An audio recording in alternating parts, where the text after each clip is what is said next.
what was the last thing you and Charlie did before you went to bed Christmas Eve? Well, we shared a bowl of sugar, did some shots of brown liquor, played with my shotguns, field-dressed a cat, looked for women. I read him a book. Welcome in to the Bro Force Squad podcast. That quote was from the world-famous movie, The Santa Claus with Tim Allen. That means that this is episode 56, another one of our Christmas episodes. I'm your host, Jeff Hornacek. Thank you guys so much for checking us out. We are just a bunch of bros drinking beer and talking movies. Let's get right into it and meet the fellow bros joining me today. It's the usual cast of characters.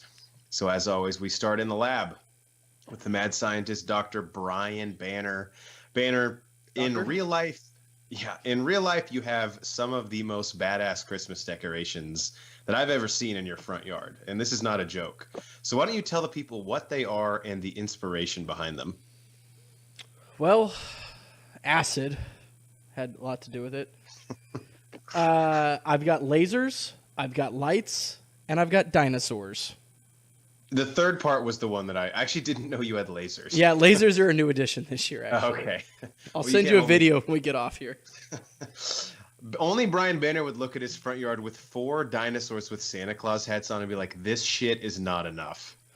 People are going to think we're getting lazy or that we're not in the holiday spirit. I mean, look, go big or go home. Exactly. And next to our enforcer in the paint, Matt Geiger. Now, Geiger, last year, I guess we're about to be on the 1-year anniversary of a domestic dispute that you had at your local bowling alley on Christmas Eve. Did you ever get that resolved? I asked the waitress twice for no salt around the rim of my margarita. I mean, I'm trying to cut weight and salt, it just doesn't do well. I asked her twice, and then, I throw ice cubes at her. I insult her looks, and then now I'm in court, and I have to go see a therapist twice a week. It's kind of bullshit. It's her fault. It's her fault. Well, it makes no sense. You can do that at a Chili's. You can act that way. I've done it a lot. But apparently, Absolutely. if we're at a bowling alley, the rules are totally different. Doesn't really make sense.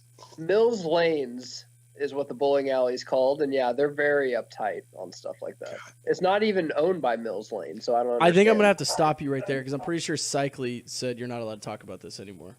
Yeah, we can edit this out, right? Totally. Absolutely. Perfect. No one will hear it, so it's perfect. We can confess to everything we've ever done wrong now, and it'll all be cleared from the record. All right, well, if you've not listened to our show before, or if you have, then you know that we start every episode off with the thing that is most important in any bro's life, and that is chest day. Are you okay? Do you have a hairball you're coughing up? Oh, I was doing chest day. Ha, ha, ha. It's aggressive. People are going to be frightened. And as of our recording this, it is early December, and so make no mistake about it, folks. We are in full Christmas movie spirit. I think we had a similar discussion to this last year on the pod about some of our favorite Christmas movies that might fly under the radar or might not be playing on television as much as we like. So we wanted to give you a few of our new picks in 2018, some old films we've revisited. Basically things that if you haven't seen them or if it's been a while since you watched them for Christmas, fucking go check them out again because they get us in the holiday spirit and they're not getting the play that they deserve. Obviously, there are classics that everyone knows, which we're not going to talk about, like Christmas Vacation, The Santa Claus, A Christmas Story, Polar Express, Elf, Home Alone. Yeah, the list goes on and on. But these are basically just a few great suggestions we have that we think you should check out, again, if either you haven't seen them, or maybe you have and you're like, oh, damn, it's been a few years since I watched that. Let's go revisit it. Banner, we'll go to you first. I'm very excited to hear a couple movies or a movie that you think the people need to give either a second glance at or say, hey, give that some of your Christmas time. Well, my first one, we all know how I like movies that are based on books, right? So let me give you I've heard that. Christmas. Geiger just sighs. God damn it. Fuck it, Geiger. Let me speak. Christmas with the Cranks. It's based There's on a book of that? It's based on a John Based on a Grisham. book? Yeah, it's based on a John Grisham book called Skipping Christmas. Never read the book, and I actually didn't know until tonight that it was based on a book, but it really plays into my hands really well. That's the Tim Allen, Jamie Lee Curtis classic, where their daughter is in the Peace Corps. They don't think she's coming back for Christmas, so they're going to take a Bahamian cruise vacation, and anyway, their daughter ends up coming back, and they have to scramble on Christmas Eve to get a Christmas together, and the whole neighborhood chips in, and it's a good love, feel good story. I really like it. I know, Hornacek, we've had off-pod fights about how shitty you think it is, but I like it. It's classic Tim Allen. Okay, here's the thing with Tim Allen, though. He did the Santa Claus, obviously incredible, but when you factor in all the Santa Claus sequels, and no disrespect, Banner, but disrespect this movie, the vast majority of his Christmas films aren't that great. Yeah, but this one at least made money. I guess. Is that the barometer, though, we're going to judge a good movie on? I don't know. I've tried to watch it before, and I know I get it confused with the Matthew Broderick shitty Christmas movie he did also that's kind of the same premise. So maybe that's not fair. I can't remember the name. The Cranks is watchable, in my opinion. It's not too bad. Thank you, Geiger. It's okay. But I guess that is the point of this, right? Is a movie that like I need to give another chance to. So if you're going to sit here and advocate for Christmas with the Cranks, and if I'm going to shit on it, I guess I should at least go back and revisit it. And guess who produced it? Chris Columbus. He was still alive when that came out? Yeah, 2004. He must have been on his deathbed as he was doing that. Same guy that produced Home Alone. Yeah. And discovered the New World, obviously. We all know that, though. All right. Well, Banner, we'll come back to you. We'll each get one in first. Geiger, what do you got? This movie screams FX, yet I haven't seen it on FX yet. It came out 2 years ago. We did a review on it in theaters. Office Christmas Party, which has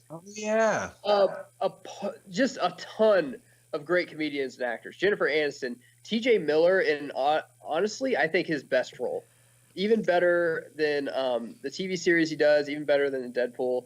Jason Bateman's perfect. Him and T.J. Miller have a great back and forth. Kate McKinnon's great. Olivia Munn, Courtney B. Vance, Jillian Bell, Rob Corddry. There's so many great people in that, and all of them play the role very well. And I watched it the other night. I was laughing out loud at like 10 spots. If I can do that in a comedy, it's a fucking legit comedy. You guys should definitely go check it out. And it's not on TV, which I don't understand. Doesn't it scream FX? You all saw it. I pissed my pants laughing at that movie. It's one of the funniest movies. It was probably one of the funniest movies that came out that year. Yeah. Absolutely. And I think we had just started the pod, so we probably didn't do like anything at the end of the year where we ranked movies or comedies, but that might have been my favorite comedy movie that year. And that might have even been the year Deadpool came out, which is saying something. I just think movies like that are so relatable because we've all had an Office Christmas Party that got like a little bit out of control. Oh, yeah. Obviously not to the degree in that movie, but the premise is something that just inherently breeds like, oh, I've seen something like that kind of happen in my real life. That's funny to me. And also, it needs to be revisited just based on the cast. Yeah, I'm definitely going to watch that this Christmas now. I can't believe I kind of forgot about that movie. He's better in that than he is in Silicon Valley, which he is awesome in Silicon Valley, but he is perfect for that role in Office Christmas Party. How good is he in jail? Dude, God, I wish he should be the focal point of every comedic movie right now. He's so fucking talented, but I know he's nuts. So. Yeah, instead he's going to be the focal point of like every late night talk show host monologue because he's a psychopath. But hopefully he's listening to this in prison. TJ, we think you were great in Office Christmas Party. I have two. I have one that's relatively recent that I guess I'll just say now because kind of in line with Office Christmas Party, and that is a movie from 2015, The Night Before. Again, great cast. Jillian Bell's actually also in this. This was kind of like just as her star was rising. But Seth Rogen, Joseph Gordon-Levitt, they re-team, of course, from the movie 50-50, which was awesome. Great movie. Anthony Mackie is in it, and a absolutely scene-stealing performance by Michael Shannon. If you have not seen this movie, and it's kind of hard to imagine Michael Shannon in a comedic role, he's fucking incredible in this. And basically the premise is on Christmas Eve, three friends spend the night in New York looking for basically like the holy grail of Christmas parties.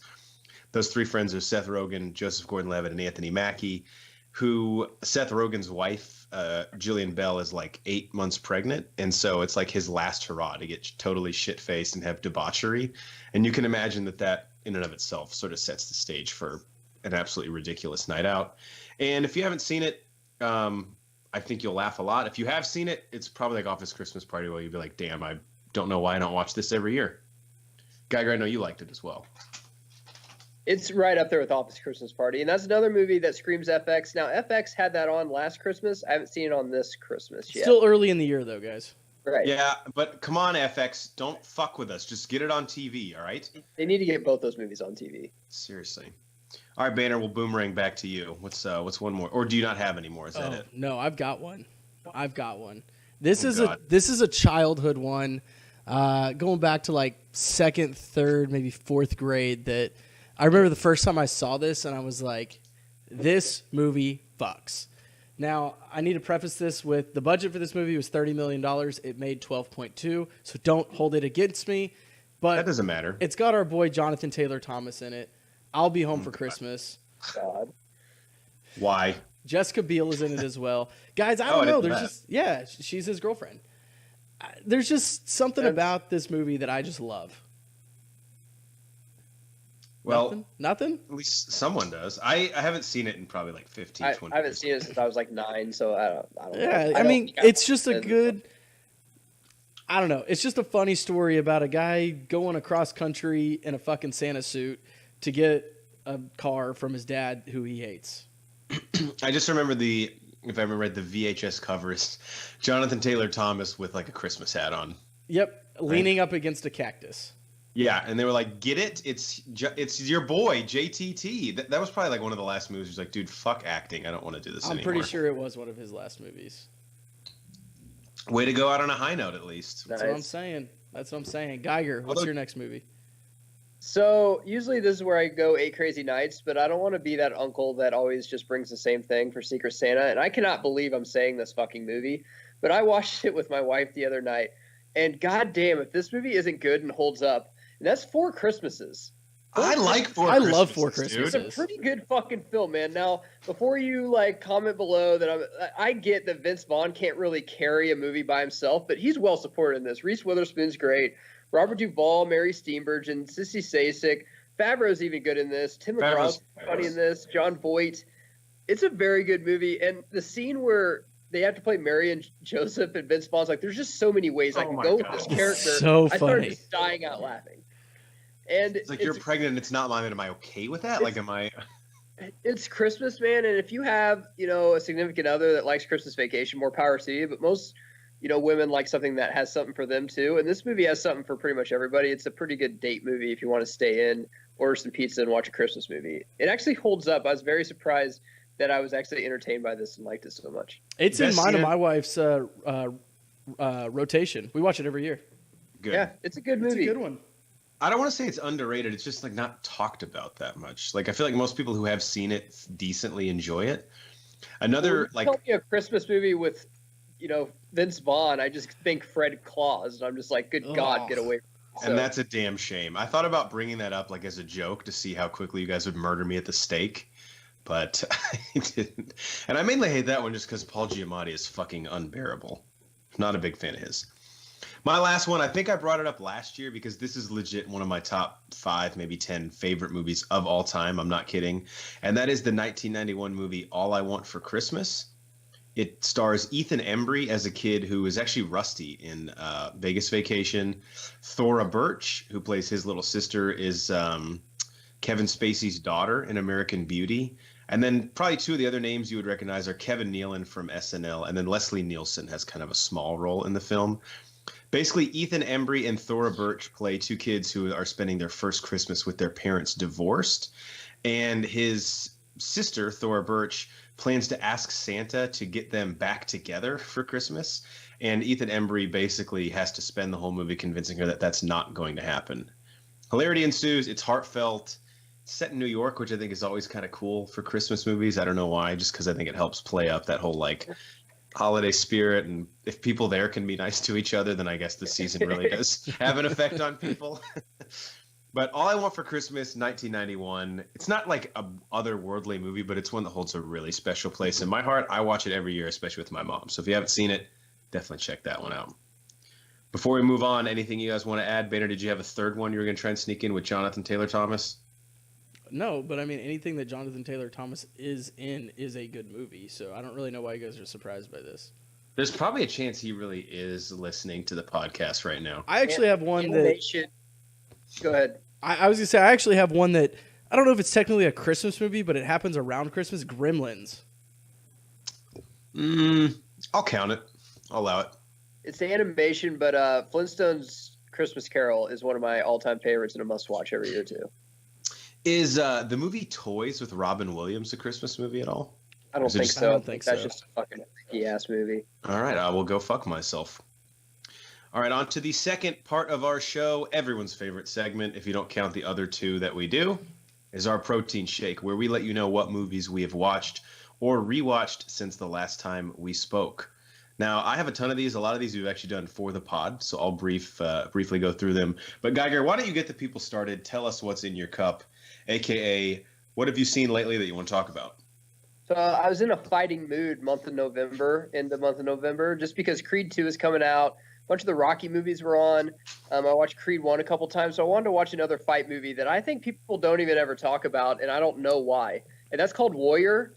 That So made fucking me good. fall in Tom love Hardy, with right? Tom Hardy's in it. Made me fall in love with Tom Hardy. I rewatched that. Joel Edgerton's great. Nick Nolte goes like Nick Nolte from the original. I guess it's not original, but the Incredible Hulk movie with Eric Bana, like that crazy ass Nick Nolte. Okay. It is a very good movie. Whenever I first saw it, I was like, man, this is almost kind of the Rocky of our time. It has a pretty good story, actually. So You know, they're some of it's brothers, a- right? Yeah, they're brothers, and they were grown up in their dad's house, Nick Nolte, and he was like hard as shit on him and made him like wrestle, and they kind of split apart. Tom Hardy goes to fight in Afghanistan. Joel Edgerton becomes kind of a UFC fighter, but then has to quit because he has a family and then is a teacher. But the teaching and paying the bills, and his kid's like really sick, so he has a bunch of doctor bills, so he goes back into fighting. And there's like a huge tournament, and it ends up that the two brothers have to fight each other. It's a very good movie, and Hardy, with a cast around him, a very good cast around him, you could just tell Hardy is just on another fucking worldly level of acting in this. And this is actually the movie that got him the role from Bane because he got so much shit for it. Yeah. But a very good movie. You should go back and rewatch it. It's one of those movies just like Southpaw that is a good movie, but since you didn't make fucking 20 of them, people forget about it and it's sad. I hope that was like Nick Nolte, like, hey, just get back on drugs again. We need a good performance from me. He's like, all right, then you got it. He also, if you're not sold on it yet, Nick Nolte is a recovering alcoholic and relapses at the end of the movie. So go have fun because he's just he's That's like, "Oh, I don't real drink life anymore. and part of the movie. I know. I just read Moby Dick. I don't drink anymore. Do you me as a viewer would be like, you know, why don't you pour yourself a little tumbler of whiskey there, Nick Nolte? And you're like, he's a recovering alcoholic. I'm like, just to see if he can handle it. He's such a crazy ass human being. Him and Busey together, forget it. I want a movie with the both of them just going toe to toe There you go. insanity. Yeah, but what fucking director would want to corral them on set? You don't even need to. Just put a camera in front. That's like a reality TV show right there. Lock them in a house together. What do you got, Jeff? So, a few things I watched for the podcast you guys should check out. Venom, again with Tom Hardy. I actually surprisingly liked it. Geiger and I did a review on it. Bad Times at the El Royale with Chris Hemsworth and a star-studded cast. John Hamm, Geiger, and I also did a review on that, and we very much loved it. Watch Planes, Trains, and Automobiles. We did a movie commentary on that. Definitely check it out. One of the few, if not the only well-known Thanksgiving movie that we enjoyed. And then two other things I want to mention briefly. The movie Wind River with Jeremy Renner and Elizabeth Olsen. Have you guys heard of this? No. Came out a few years ago. Geiger, you would fucking love it. So basically, Jeremy Renner is this game tracker in the middle of Wyoming, like in the desert. And there is this woman who is found dead, murdered in the middle of the wilderness. And Elizabeth Olsen is an FBI agent who's brought in to investigate because it takes place on some Indian reservations land. So like technically the only jurisdiction is a higher authority from local police. And Jeremy Renner like knows the girl, like he knows her family, and so he assists her in tracking down what happened to her. It's super intense. It's like a murder mystery that ends with a like crazy fucking scene. And there's a cameo from a person who we all love on this podcast that I won't spoil for you. Don't look at the cast list before you go see it. Is this HBO? This isn't coming to theaters, is it? No, this was in theaters I think a year and a half or 2 years ago, and it got some Oscar buzz actually. Does But Olsen have her cleavage out? unfortunately, no, because she's in like the sub-zero That's temperatures not the an whole time. excuse. Yeah, but it's pretty intense, man. It's like a definitely fucking rated R, and it's like Renner in rare form, and you get to see Elizabeth Olsen kind of stretch the old acting legs out. They're great together. I kept joking with my girlfriend as I was watching, and I was like, "Why the fuck doesn't she just use her Scarlet Witch powers? We'd have this thing solved in like 5 minutes." But I guess that wouldn't. Yeah, I guess that wouldn't make a good film. So Wind River, I highly recommend it. I think I gave it a 5 out of 5 on Letterboxd. And again, that third act is insane. I don't want to spoil the actor who shows up because his character is like a huge surprise in the movie. Okay. And then one other thing I watched, I watch it pretty much every year around Christmas. It's on Netflix. Love Actually, one of the better, or at least more enjoyable Christmas movies I've seen. It's kind of a guilty pleasure watch. Geiger, I don't know if you'd like it because it's very British, but our boy Alan Rickman is in it, and he cheats on his wife with his secretary. So kind of You something. had me watch it last year, and I do love Rickman in it, but it is extremely British. It is the most British it could possibly be. But there's a really fun. Alan Rickman is like the head of his office, and he's planning their Christmas party, and he's trying to figure out if like he can bang his secretary. So he goes, "Oh God, don't tell me you have a boyfriend you need to invite. Who told you to cover up?" Who told you to cover up and bring a friend?" It was so British. After I was done, 2 weeks later, they mailed me an import tax that I had to pay just for watching it. Yeah, and then it also came with a bag of tea. You're like, we don't fucking drink this. I'm not going to pay you for this. All right, I watched a few of the things, but I'll save them for our next episode. Banner, what do you got? I know you've been waiting patiently. All right. So obviously everything for the pod, check out, just go to our page if you're not already there, and just everything that's there, watch it because we watched it and it's awesome. We'll start with movies. Rewatched Zombieland recently. Why? I don't know. It just popped up and I was like, fuck yeah, I'll watch that. Always a good fun watch. Bill Murray commentary in that, very underrated. So fucking funny. Yeah. Popped up on my little list on Amazon to watch Olympus Has Fallen with Gerard Butler. I don't know. I like it, so I watched it. Sue me. What's the Channing Tatum, Jamie Foxx, same one that came out that year? Because I like White Olympus House Has Down. Fallen. Yeah. Okay, Olympus Has Fallen I liked better than that. Way better than the Jamie Same Foxx. here. Yeah, way better. And they made a second one, London Has Fallen, which I enjoyed as well. Geiger's response to London Has Fallen is so. And let them worry about the shit. They don't get to borrow Gerard Butler.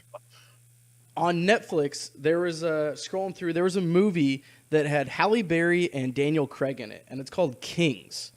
And it's Geiger's gonna love this. You told me yes, about this earlier. basically it's just about a I don't even know. It's not really family. It's Halle Berry is a foster mother to all these kids, and it's about her and her foster kids. The day that Rodney King, the LA beating? the LA beating, and the police officers got out. That they got off. They weren't convicted, Yeah. and the LA race riots started. And it's about that first day and how shit just went fucking crazy and people died, and it kind of revolves around her and her foster Daniel kids. Craig, one of the cops? No, Or is he Daniel like- Craig is actually her crazy neighbor who they like hate each other, and then they end up like he ends up helping her through some crazy shit towards the movie. It's like a hour and a half movie. It's pretty good. It's called Kings. It's on Netflix. Does Craig have his British accent, or does he use He uses his shitty like Southern accent, like what he did in Lucky Logan, almost. Okay, Yeah. interesting. I really liked it. I enjoyed it. It was kind of cool to see you go along the story of the trial for the cops, and then it obviously hits that culmination on the day that they were acquitted. Moving over to TV, I watched the third season of F is for Family, the Bill Burr animated show. What the Fucking fuck? hilarious. Didn't even know that was a thing. I love when shows on TV are like the final season. I'm like, when the fuck was the first season? Yeah, well, I've never heard of this show. Okay. Basically, Bill Burr, the comedian, made it, and it's based off of his life as a kid. It's based in the 1970s and how his dad was a hard ass, and like they just kind of shit on women, but women were starting to rise up, and it's just a really funny. It's about him and his kids and how his life sucks, and he got stuck in this rut. The dad did. It's animated. It's fucking hilarious. You guys should check it out. Laura Dern is in it. Justin Long is in it. Your boy Sam Rockwell is also in it. Fucking Sold. hilarious character. And then I recently found Geiger. I don't know why. We're just shitting on the British today, or just throwing it at you. But Sick Note. And it's got Rupert Grint, who is Ron Weasley in the Harry Potter movies. Basically, he gets misdiagnosed with cancer, but his life is better with cancer. So him and his doctor are faking him having cancer. Pretty funny. It's one of those... Why is his life better with cancer? People like are more sympathetic to So him, or what? basically, before he got cancer, he was a compulsive liar. He didn't do anything. He works for an insurance company and has free insurance. So he just kept going to the doctor saying, this is wrong, this is wrong, this is wrong with me, and kept getting out of work. His girlfriend is cheating on him with his best friend, then breaks up with him. He gets misdiagnosed with cancer. He gets a raise at work. They basically say, you don't have to fake being sick anymore. You can just leave whenever you want. His girlfriend comes back to him and is like, oh, I'm with you the whole time. And everything is good because you I have love how you cancer. say before he got diagnosed with cancer, he was a compulsive liar, but the thing following that is he still lies about having cancer. He's trying to be that's what's funny about it, is he's trying to be a better person, and the only thing he lies about now is having cancer. But everything else he like comes clean about. Oh, okay. It's really weird, but really funny. The insurance company's owned. It's obviously a British show, but the insurance company's owned by like a rich American who goes out hunting and shoots an albino giraffe. Okay. Yeah, it's ridiculous. It's funny. You guys should check it out. I liked it. What's it called? It's called Sick Note? Sick Note. It's on Netflix currently. All right. British people are at home like the Brofo squad. They can fucking stop talking about us now. Ain't that about enough? You got anything else, Banner? You only watched 2 whole shows? Yeah, just two whole shows. I need to get through Frontier. I haven't found the time. I don't know. It's weird. With Christmas, been decorating. Takes up some time. I love how he never says work because he just fucking watches all this at work. No, not that. I've been decorating and stuff though. Had to do some grocery shopping. Yeah, been listening to Justin Bieber, Little Drummer Boy on repeat. Check that out. I've been getting the Snapchats. Those can stop anytime, by the way. All right, before we move on to the last segment of our show, Banner, I know there was one other thing that you wanted to ask the people at home. It's really loud. Brah. I believe what you're saying is, Do you lift? do you even lift, brah? Brah. Which is our question and answer segment Brah. where we go dig up some of our favorite questions from around the internet and answer them on our show because we can. If you're out there and we stole your question, we appreciate you letting us do so. I will tag you on Twitter and give you a chance to listen to this. Our first one comes to us from Dion at the Beach Bruz, who asks, with The Lion King being released next year as a quote-unquote live-action movie, I added the quote-unquote, will Disney keep the original soundtrack of Hans Zimmer? By the way, he fucking did every movie in like the mid-90s. And Sir Especially if Elton it was John animated by Disney. Yeah, they didn't even interview anyone else, which the NFL doesn't even let teams do now. Will they keep the soundtrack of Hans Zimmer and, of course, Sir Elton John, or will they look for a few new artists for a new generation? Banner, obviously, you are our soundtrack and score guy on the pod, so we'll give you first crack at this one. Dion brings up a great point. Obviously, the score and Elton John's soundtrack is iconic. What should Disney do, and what do you think they'll do? I think they just... Also, Banner has a restraining order. Hans Zimmer put a restraining order on him just for kind of inappropriate stuff and pictures sent him. Guys, it's fine. I know as close as I can get to his house now. I found the line. I crossed it once. It was an accident, okay? And that's all I'm allowed to say on it. I think with this, they just need to re-sign Hans Zimmer, let him do his thing again. I'm sure he'll change it up a little bit, or he should change it up a little bit, but stay pretty true, kind of like Giacchino did with Jurassic World. Just a nice homage to it. I love Elton John doing all of the songs for it, but I'm also okay with other people doing their own renditions of it, except for Can You Feel the Love Tonight? That has to be Elton John. I was going to say, we need to be in this theater shit-faced drunk, and then when this part comes on, all three of us belt it out. He's holding back, he's hiding. For what? I can't decide. For who? Why won't he be the king? I know he is. The king I know inside. But again, it's tough for me to say like, okay, redo the soundtrack because I obviously you have to have Hakuna Matata. Circle of Life has to be in there. It was already in the trailer. I can't wait to be King. Yeah, so what are you going to take out? You can't take any of them out. All you can do is have new artists do the same song with their spin on it. But again, Be Prepared. You know how much I love Be Prepared by Scar. I think they need to turn that into a rap. Don't you fucking touch my Be Prepared. I think that'd be sick. I mean, if Kendrick Lamar wants to do Be Prepared, all right, I'll give him a chance.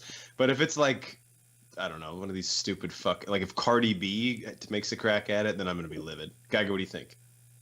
So, I'm trying to understand the question. In the movie, Elton John doesn't sing anything. You know, on the soundtrack, he sings "Can You Feel the Love Tonight," and he wrote every song. I know he wrote all of them, but in the movies, he doesn't really sing any of these. He sings them all on the soundtrack. I think they'll redo the soundtrack. Can You Feel the Love Tonight in the movie? He's parts of it. Sure. There's a woman in there too, though, singing it. Okay. I think they'll redo it just because they'll want money. I'm kind of to the point, though, you know, you got to keep some of the songs, but are they going to put in some new songs? What are we going to see in this movie that's going to make it a little different? I would hope that they write at least one or two new songs, but as far as the Elton John songs, I'd like to see, you know, some new artists cover them, artists our age that grew up with this, you know, someone that comes to mind is like Adam Levine or somebody like that. I'd really like to hear them, you know, redo some of these. I mean, David Grohl's my boy, but I don't think he'd be very good at a lot of these songs. But well, they've got Picture Beyonce's Perfect. In the movie. Beyonce's probably going to do Can You Feel the Love Tonight? I'm guessing she'll be the woman part. I'm guessing, but well, and then Donald Glover can sing too. Yeah, absolutely. I think they should get some new songs in here though. Give us some new stuff. Yeah, I'm assuming they'll do what Beauty and the Beast did. They're going to keep all the iconic songs, and then they're going to add. I think Beauty and the Beast added that one that Beast sings that they actually cut from the original animated one, and they were like, "Now's a good chance to let people hear it." Yeah. So yeah, just don't. Elton John doesn't have to sing them, and I honestly like the score is dwarfed by how iconic the soundtrack is to me, but don't overthink it. Disney, all right? I got it because I know they're listening to this. Walt Disney himself was resurrected from the grave just to listen to episode 56 of the Broforce Squad. Yo, check. Be prepared. What if they just did that? Jeff would be like, "I'm fucking done." And then one of the hyenas goes, "Ha ha!" And because like that's what rappers always have is a hype man in the background. Right. If Lil Jon could voice Ed in theory. That was fucking scared the shit out of me. All right. Our second and last question in our Do Even Lift Bruh segment comes to us from DF Bowstrong. I'll tell you what, if that's your real name, god damn, that's awesome. His Twitter handle is @BowstrongD, somehow even cooler than your actual name.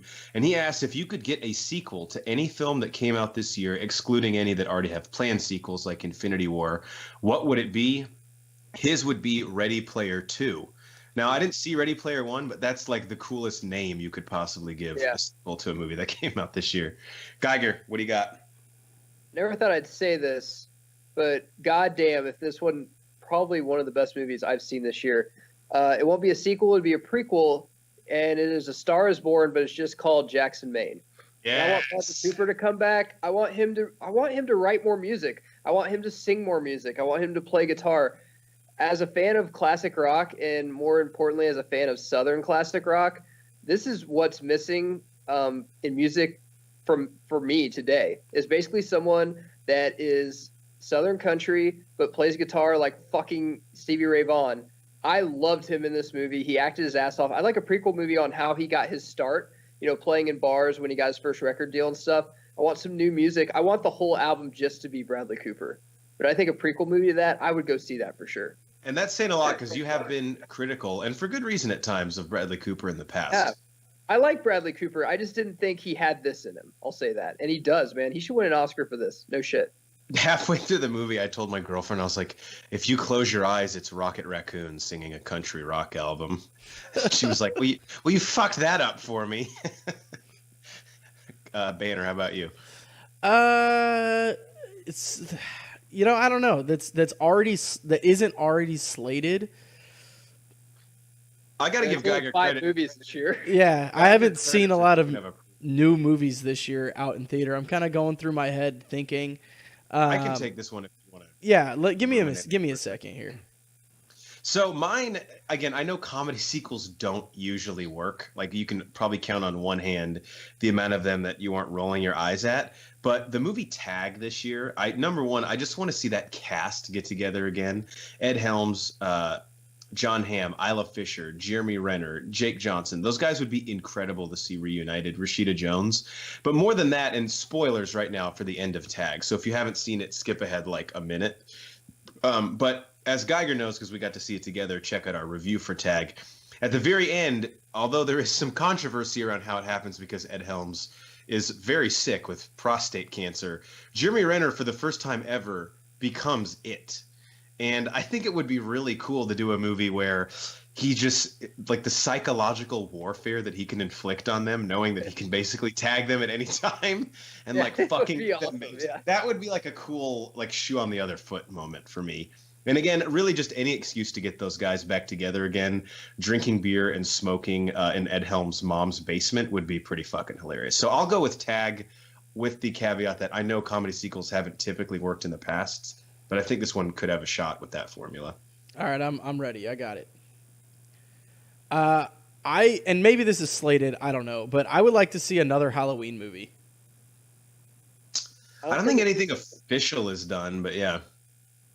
I thought that this one was really good, and I think that there's some other shit that they can do without Jamie Lee Curtis, maybe something with the daughter or the granddaughter, excuse me. And we talked about this on our review of it, but I think that that's something that could do really well in a year or two and just start pumping these things out like they did with the Saw movies back in the early aughts.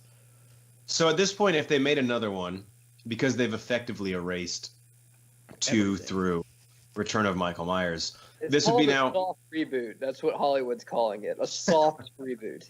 Jesus Christ. And it means that we're taking 3 of the movies that were good, and all the ones that we fucked up on but you paid money for don't count anymore. So that's the great thing. Like, there's no more mistakes now, because if you fuck one up, you Yeah. just act like it never happened. But honestly, and Geiger, I know you're a big fan of it too. The second one is good. Like, I think we might do a commentary on that one next year or something for Halloween. I like the second one. Fantastic movie too. You are, yeah. You should get royalties for every Blu-ray that H2O sells, because I swear to God, you're moving them on your own over here. Fucking one-man Like the band. Kathleen Conway of H2O, pretty much. Guy's just like a fucking drug dealer on the side of the road, like peddling H2O DVDs. Yes. He's like, if you don't buy Josh this, Hartnett on it. yeah, Josh What Hartnett happened play. to him? Seriously, the Jonathan Taylor Thomas and Josh Hartnett references on this podcast. Vegas had the over/under set at 0.5. Hope We some crushed people it. are winning money. All right. On that note, for the mad scientist Brian Banner and our enforcer in the paint, Matt Geiger, I'm the mayor, Jeff Hornacek. Thank you guys so much for checking us out. Please be sure to follow us on Twitter at Broforce Squad. Subscribe to us on iTunes, YouTube, and Spotify. Broforce Squad, 3 words. Check out everything that we are doing, all of our latest content, our squad blog, and the Broforce Squad Hall of Fame on our website, broforcesquad.com. Thank you guys. Have a Merry Christmas, and we will catch you later. Fucking Halloween H2O, baby. I'm going to go buy stock in that right now because it's dirt cheap. You should. I'm fucking pumping.